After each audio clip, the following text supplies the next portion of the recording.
So just a little bit of a background for what I know from Mario. Mario, you dropped out of high school or you dropped out of college, right? I got kicked out of high school. You got kicked out of high school. Okay, cool. And then you never went back? No, I got kicked out of 3 different high schools. Went to Okay. continuation school. I just kept getting kicked out. Oh man. Okay, cool. But now he's a successful, so after getting kicked out of 3 different high schools, he is a successful real estate entrepreneur. And he also has a book with Jack Canfield, if I'm not mistaken, right?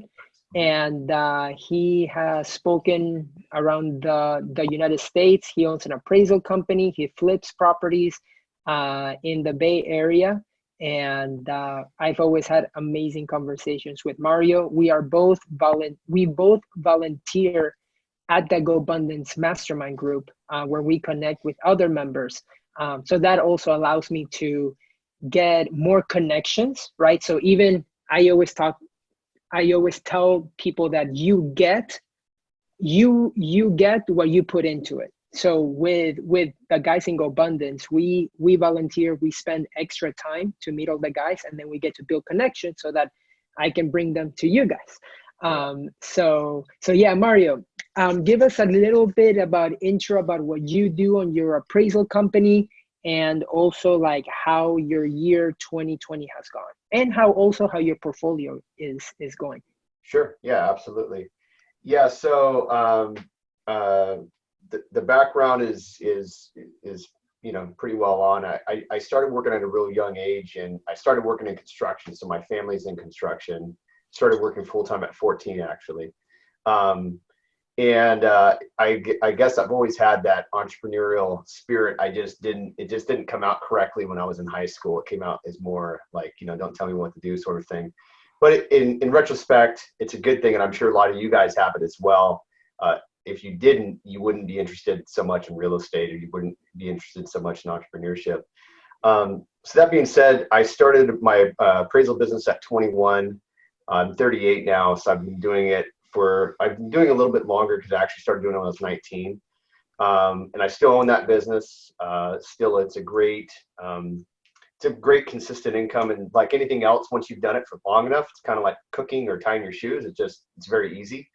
And so I've kind of made my business a very niche business. So I cover specific types of properties here in the Bay Area. I don't really do any bank work. I do lots of private work. Clients are kind of like myself. So I work with tons of flippers.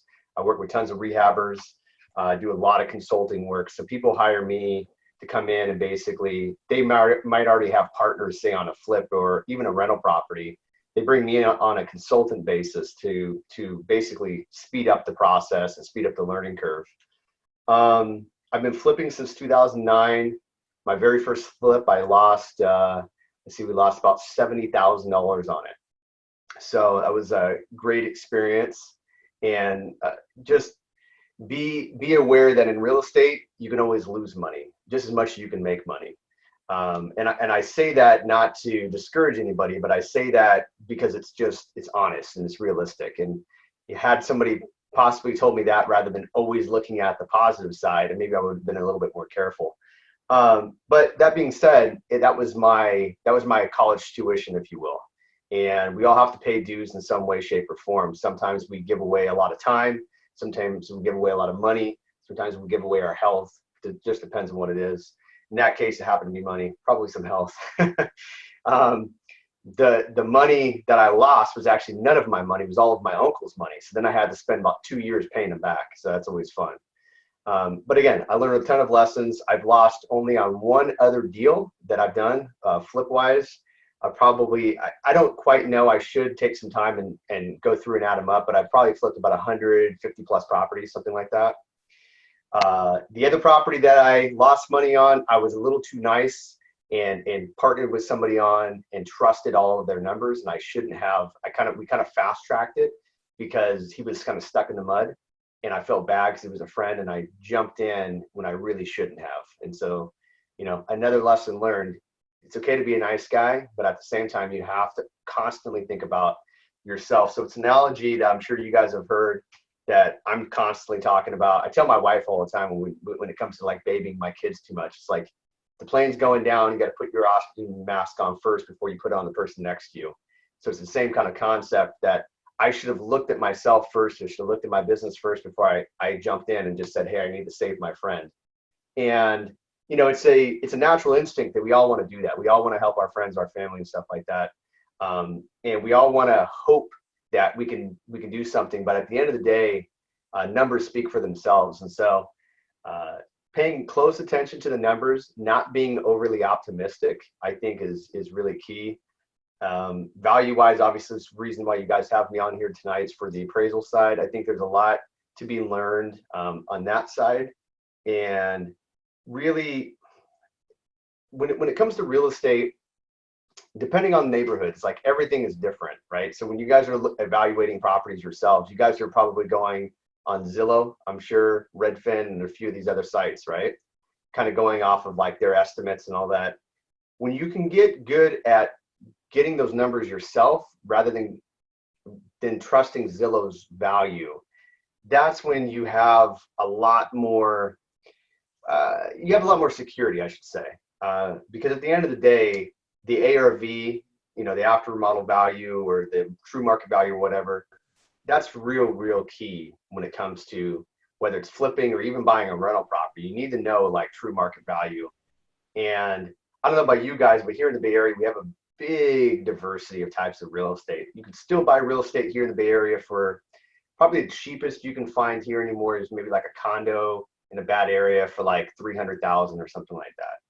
But you can also, I mean, there's houses for 30 million all the time, right? So our average price here in the Bay Area is about $1 million, depending on the neighborhood you're talking about. I just looked at a almost darn near tear down property today in the city of Berkeley, and they're talking about they want about $1 million for this thing, and it's like a tear down, but it's the neighborhood, right? So ARV is real key. There's ways that that you can go about using Zillow, but using it in a different way and not going off of their Zestimate, not going off of their value that they give. Because at the end of the day, all they're doing, they're taking a bunch of numbers from the neighborhood and they're just kind of averaging them out. And they're not taking into consideration the location, which like number one rule of real estate, location. So everything. They're not taking into consideration the condition. They're not taking into consideration any of the features of the property, views, what have you. They're only looking at the general location, so neighborhood, and they're looking at the bedroom count and the bathroom count and the square footage, and they're making some little adjustments for it. So if you can get good at using Zillow the proper way, and what you do is you can go into Zillow and you can select like choose my own comps. That's kind of a key feature right there. So I would say if I were you guys, I'd be concentrating a lot on messing around with Zillow and learning how to choose your own comps. And when you do that, then you'll have a way better chance because you can really drastically change ARV that way. Diego's a realtor. I'm an appraiser, so we both have access to our local MLS. You guys may not. And so you don't have to be a realtor, an appraiser, or somebody that has access to the MLS to get good data. Because nowadays they have all that great data online. Redfin is a fantastic source. Tons and tons of data on there, and it's free. I don't know about you, Diego, but I pay a few grand a year for my MLS. Plus, you have to have a license to have access to it. So now I definitely use it because I pay for it, and it's faster and it's easier for me to use versus a Zillow. But I've taught many people how to use Zillow properly and don't pay attention to their ARV. Don't even look at that number. Don't even consider it. It's what I say. Just go in there, select your own comps, and dig through that. Two questions. Number one, trying to establish the ARV. You're right. I mean, I don't have access to MLS. My listing agent does, but she's so busy with how hot the market is right now. She doesn't have time to do CMAs for me every single time I have a potential flip to look at. So question number one, what free resource do you think is most accurate, whether it be Redfin, Trulia, Zillow? And then second question, to scale from 150 flips, one of the problems that I'm even having at a small scale is keeping track of expenses, financial transactions, all these different things, credit cards for my business, and then how do I compartmentalize that so that I can actually start running data analytics and start to see, okay, This is how much profit I'm making on my flips. This is what my average hold times are. And then also giving all that financial information over to my accountant at the end of the year so I can pay my taxes and I don't get, you know, a phone call from Uncle Sam.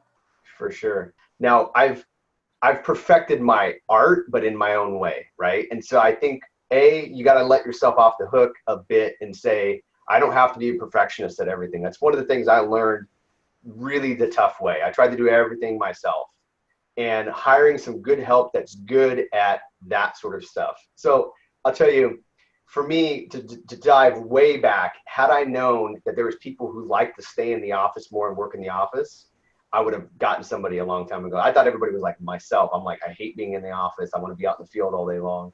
And so getting some good staff in the office and people that just they're happy to answer emails, phones, and then will, you know, take your data, your receipts and all these things and put them into Google Sheets for you. Like a bookkeeper. Yeah. So I have a bookkeeper. She's not an employee of mine. She's like an accountant, if you will. Right?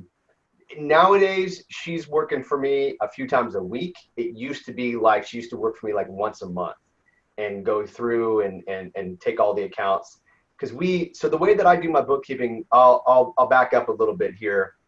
Something that I learned the hard way again was I used to have all these different credit cards and all these different accounts, and then having to remember which was where and what purchase was where.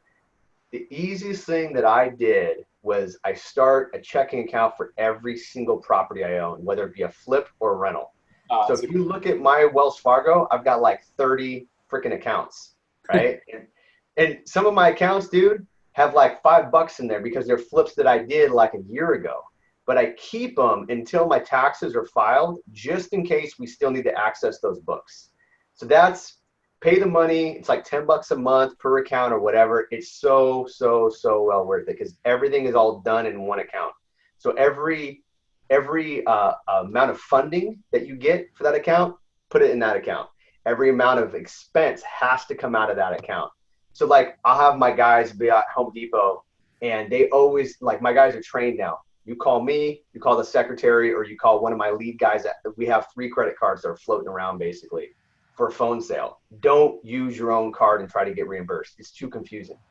So because when I see a purchase that says Home Depot out of my Wells Fargo account, it's like, boom, right there, right? I know.